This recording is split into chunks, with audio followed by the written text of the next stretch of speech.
아침에 일어날 땐 눈을 뜨지만 밤에 잠을 잘 땐 눈을 감아요.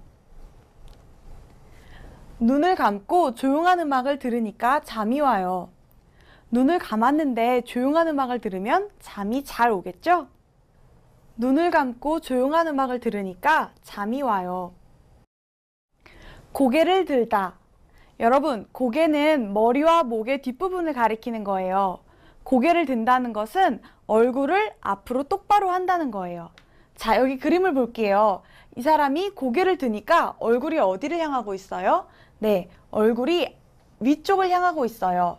이렇게 고개를 들다는 얼굴이 앞과 위를 향하게 한다는 뜻이에요. 고개를 들어 앞을 보세요. 고개를 들어 앞을 보세요. 고개를 숙이다. 여러분, 고개를 숙이다는 고개를 들다의 반대말이에요. 여기 이 그림을 보세요. 이 사람이 고개를 숙여요. 그러면 어떻게 돼요? 얼굴이 아래를 향하고 있죠? 고개를 숙이면 얼굴이 아래쪽을 향하게 돼요. 선생님은 무서운 영화를 싫어해요. 그래서 무서운 장면을 보고 싶지 않아요. 그럴 때 얼굴이 아래를 향하게 하면 무서운 장면을 보지 않을 수 있을 거예요. 영화를 볼 때 무서운 장면이 나오면 고개를 숙이고 안 봐요. 고개를 숙이면 얼굴을 아래로 하면 무서운 장면을 보지 않을 수 있어요. 영화를 볼 때 무서운 장면이 나오면 고개를 숙이고 안 봐요. 허리를 펴다. 여러분, 여기 그림을 볼까요? 지금 이 사람이 상체를 위로 올리고 있어요. 상체를 똑바로 세워요. 이것을 허리를 펴다 라고 말해요. 앉아있을 때에도 허리를 펴세요. 앉아있을 때에도 허리를 똑바로 하고 있어요. 앉아있을 때에도 허리를 펴세요. 허리를 굽히다. 여러분, 허리를 굽히다는 허리를 펴다의 반대말이에요. 그림을 볼까요? 그림을 보면 이 사람이 상체를 아래쪽으로 향하게 하고 있죠? 이게 허리를 굽히는 거예요. 바닥에 떨어진 물건을 주우려고 허리를 굽혀요. 여러분, 상체를 위로 꼿꼿하게 세우고 있으면 바닥에 떨어진 물건을 주울 수 있나요? 아니죠. 바닥에 떨어진 물건을 주우려면 허리를 굽혀야 해요. 바닥에 떨어진 물건을 주우려고 허리를 굽혀요.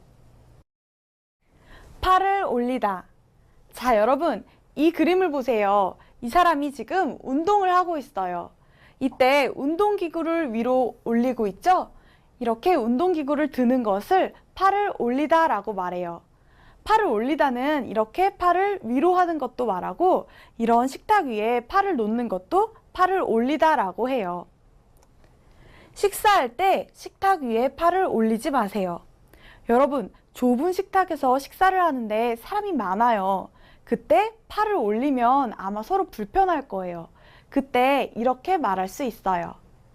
식사할 때 식탁 위에 팔을 올리지 마세요. 팔을 내리다. 여러분, 팔을 내리다는 팔을 올리다의 반대말이에요. 그림을 보세요. 이 사람이 운동기구를 아래로 향하게 하고 있어요. 이때 팔을 내리다 라고 말해요. 시험 시작 전에는 책상 밑으로 팔을 내리세요. 시험이 시작되기 전에는 팔을 책상 밑으로 내리세요. 시험 시작 전에는 책상 밑으로 팔을 내리세요. 네, 그럼 우리 이제 앞에서 배운 어휘들로 간단한 문제를 풀면서 같이 정리해봐요. 반대말끼리 서로 연결하세요. 유리씨, 1번 문제를 보세요. 고개를 들다. 이건 무슨 뜻이에요? 네, 맞아요. 그럼 고개를 들다의 반대말은 뭘까요? 고개를 숙이다요. 네, 정답이에요. 고개를 들다의 반대말은 고개를 숙이다예요. 자, 그럼 2번 문제를 볼게요. 눈을 뜨다. 이건 어떤 행동일까요? 네, 맞아요. 그럼 눈을 뜨다의 반대말은 뭘까요? 눈을 감다요. 네, 눈을 뜨다의 반대말은 눈을 감다겠네요. 그럼 3번 문제를 볼게요. 팔을 내리다. 이건 어떤 뜻일까요? 네, 잘하셨어요. 그럼 팔을 내리다의 반대말은 뭐예요? 팔을 올리다예요. 네, 정답이에요. 팔을 내리다의 반대말은 팔을 올리다예요. 자, 그럼 우리 계속해서 묘사 관련 표현들을 배워볼게요. 오늘 배울 표현은 집이 떠나갈 듯이 큰 소리로 응원을 하다, 숨이 막힐 듯이 답답하다, 뛸 듯이 기쁘다. 이 세 가지 표현들이에요. 그럼 잘 듣고 한 번씩 따라 읽어보세요. 집이 떠나갈 듯이 큰 소리로 응원을 하다.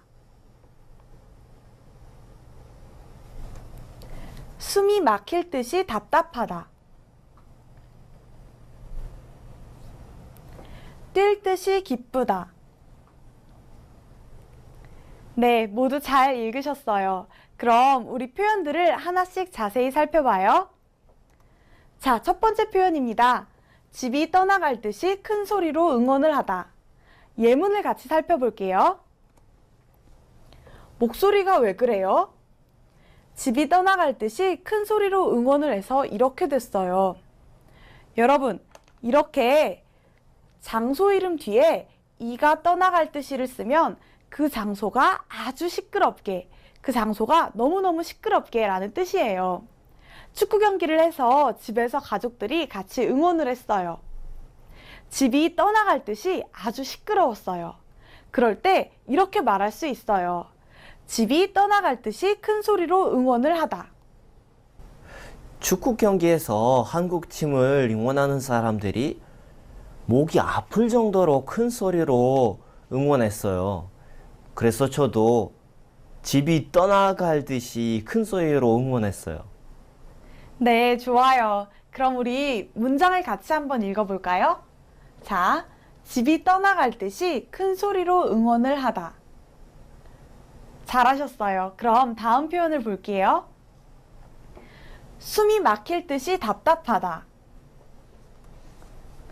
어제 에어컨이 고장나서 정말 더웠겠어요. 말도 마세요. 너무 더워서 숨이 막힐 듯이 답답했어요.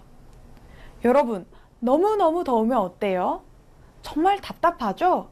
이렇게 너무너무 답답할 때 숨이 막힐 듯이 답답하다 이렇게 말할 수 있어요. 아, 네, 선생님. 이번 여름은 정말 너무 더웠어요.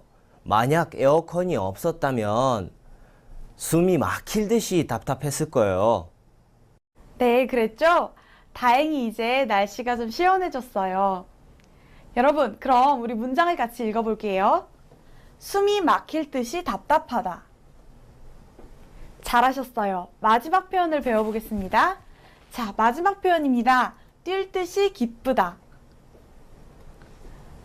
유진 씨, 어머니께 대학원 합격 소식 전해드렸어요? 네, 어머니께서 정말 뛸 듯이 기뻐하셨어요. 여러분, 여러분이 학교나 회사에 합격하면 부모님이 어때요? 정말 기뻐하시죠? 이렇게 정말 기쁠 때 뛸 듯이 기쁘다 이렇게 표현할 수 있어요. 유리 씨는 정말 기쁠 때 어떻게 해요? 너무 좋을 때 뛰고 싶은 마음이 들어요. 그렇죠? 선생님도 그래요. 그럼 우리 같이 문장을 한번 읽어볼까요? 뛸 듯이 기쁘다. 유리 씨, 오늘 정말 잘했어요. 오늘 수업은 어땠어요? 오늘 수업은 정말 재밌었어요. 특히 숨이 막힐 듯이와 뛸 듯이 같은 표현들을 사용해서 제 생각이나 감정을 더 자세히 설명할 수 있을 것 같아요. 그리고 사실 말을 더 다양하게 하고 싶은데 이런 표현들을 몰라서 답답한 경우가 많았거든요. 그렇군요. 유리 씨한테 도움이 많이 되었다니까 선생님도 기쁘네요. 그럼 우리 다음 시간에 다시 만나요. 감사합니다, 선생님.